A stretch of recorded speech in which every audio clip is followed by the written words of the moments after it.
absolutely delighted to be here. And in a week's time or a little more, in the UK we'll be making a decision about our own kind of exit. And as we do so, I'm reminded to talk to my English friends at least, and remind them that England was once part of the Danish Empire, that King Canute ruled England and Denmark and other places. And more locally, I live in Essex, which is north of London, where an invasion of forces from around here in Norway in nearly over 1,000 years ago created one of the earliest works of English literature called The Battle of Maldon. You won, we lost. Anyway, I'm really the warm-up person to talk, set a bit of context about some platform ideas that are happening. I talk from the context of working with libraries and archives and other cultural institutions for a long time. I used to sell software. I've been from Estonia to Cairo, and I've worked with wonderful libraries like Cambridge and Manchester, and great archives like the Wiener Library in London.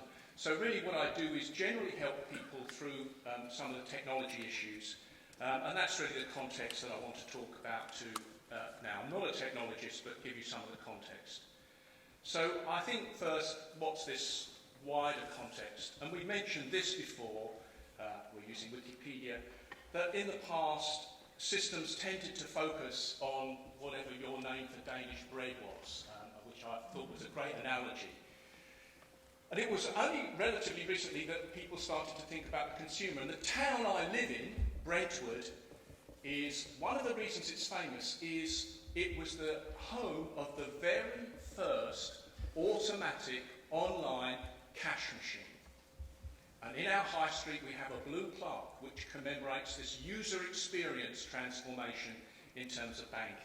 But people, even library systems, it tended to be the front end that was last. So now there's a whole driver all around us towards consumerisation. And Gartner, a consulting organisation, associates customer experience with digital. So as we move into this new digital environment, there's an increased expectation that customer experience will be improved. And of course that's happening in libraries too. These few things that are happening within the libraries and user experience. The user experience conference that started in Cambridge last year happens, I think, at the end of this week. Fantastic conference where they've out of that comes some great ideas that Future Libs in Cambridge are developing. There's a journal of library experience. All this is really happening. And a lot of the work I do around user experience is trying to translate products or what people are doing in terms of technology. What are people actually trying to do? I'm trying to remix some content. The job I'm trying to do is to create some art. So think of it, it's about what do I need to do? If this is an academic environment, I don't want to download a journal article or get a book. I need to get my assignment done. What's the real thing that people are trying to do? You don't need to read the text. The slideshow will be available to you. This came from the User Experience Conference in Libraries last year, that we often forget what users are trying to do. We often deliver them without really seeing what they're trying to do. So this was a very reflective blog on the experience of that User Experience Conference. And I also think that what we sometimes forget is, I like this is Eric Hellman, who writes a really interesting blog. He wrote this article in Library Journal. Everybody wants to be a library. Google is a library, right? It's not necessarily the kind of library we think of, but its mission statement would happily sit on the front of any library to organise the world's information and make it accessible. There's lots of competition, and we should be really pleased about that. Of course, we know about Google, but I think the language that Google uses, when they're being interviewed for Wired magazine, they use the language of libraries. There's a lot of language that talks about curation. They talk about what they want to do is catalogue everything. So they're using library language in terms of competition. And again, in Wired magazine, there's other ways of of getting to academic content. We often focus in universities and in libraries about our discovery services, but there are, Wired says, here are all these other ways. They don't mention libraries of getting to content. You can get it through Twitter, and I find this as a non-affiliated researcher, when I don't have access to the resources of a university, that I'm able to get resources in these kinds of ways. And I think in terms of public libraries too, I don't know if any of you have come across this competition. This is a children's book library, an online 24/7 library of children's books. And it uses the language of libraries too. It talks about curating high quality content. And I remember as a child, the building that had the word library in front of it, emblazoned on front of it, in my high street, in my small town, was a commercial circulating library.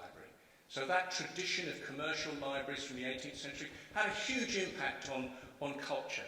And it was the public library that put that commercial library out of business. And now we see people offering library services, in this case for children. So they're starting on a small part. So there's lots of competition out there.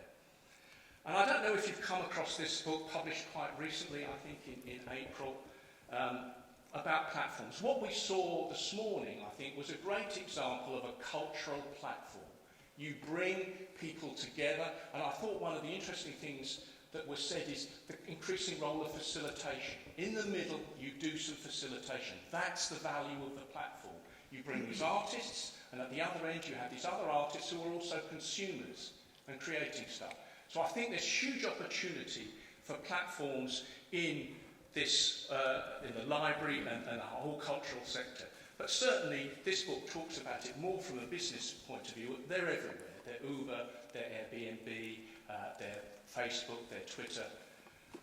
And I thought, here's a test for something. This is from the book. How do you determine if you can be a platform? If the firm, and think of firm, organisation, library, can use either information or community to add value, there's a potential for creating a viable platform. So if those two conditions are met, there's potential for a platform. Community and information, bringing people together and facilitating that platform. I thought this is another, again, you don't have to read all the text here. So here are some, in their view, this is a book written to people who are thinking of developing platforms. Think about it if you're an information-intensive industry. Are we an information-intensive industry? Yes. Industries with non-scalable gatekeepers, so retailing and publishing. Where are the gatekeepers? So where those gatekeepers are non-scalable, how can you make them scalable? Highly fragmented industries. Despite all our tradition of cooperation and that, we are still really, when you think about it, quite a fragmented industry or sector.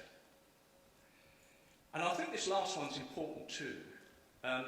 Clearly, this book is, say for businesses, talks very much about markets, but it's trying to get, are there asymmetries? And I think what we heard this morning, where there are some asymmetries in this cultural collection and who needs to use it. So again, I think the conditions are met for a platform.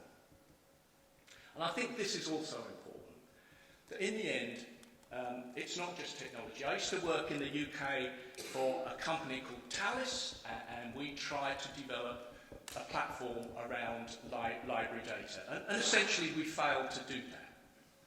And one of the reasons was, I believe, that we had focused too much on some of the technology issues and didn't think, what are the core interactions? So as we think about, I'm so full of what was happening this morning, that I'm thinking, what are those core interactions going there as people take that content and use it?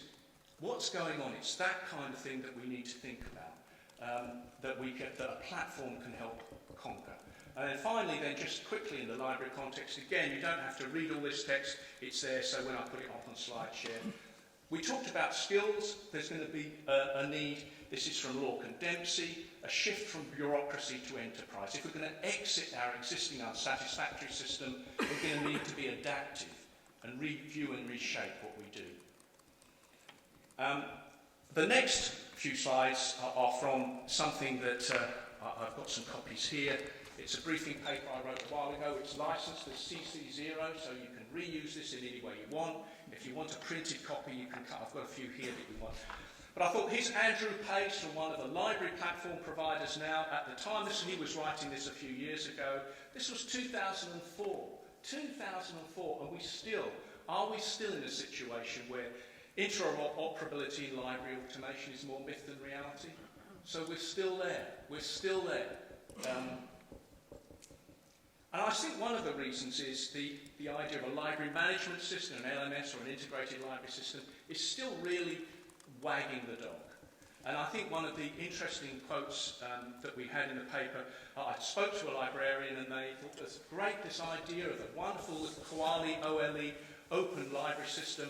That was a great driver and attractiveness of the system, but they hadn't really thought about really radically changing things. They created, in the end, an integrated library system instead of something more visionary. So there is a danger of librarians writing systems for libraries. I think we need to be careful about that. Of course, the cloud, and that means that perhaps all sorts of opportunities. So there's a real promise there. So if you want more details on all this, it's all there and you can download the paper. And if you want to retweet any of this, there's a conversation going on as well as in ELAG, but also around that Rethink Library Services platform. So the cloud's a great enabler to us as well. And what it can do, and what we look at in the business world, if you think about SAP and Oracle, they're getting onto this, and we're behind that. What we have is so-called library services platforms, but are they enabling independent software vendors or you guys to come in and develop things for everybody? There is some of that going on, but nowhere near to the extent that they should be if they were truly open platforms for that. So we've seen that both OCLC and Ex Libris have some development partners, but they're not exercising that capability in the way that they might. So we don't see OCLC devising applications for the Ex Libris platform. We don't see Ex Libris developing applications for the OCLC platform. Why not? We see Apple doing stuff on Windows, and we see Microsoft doing stuff on Apple.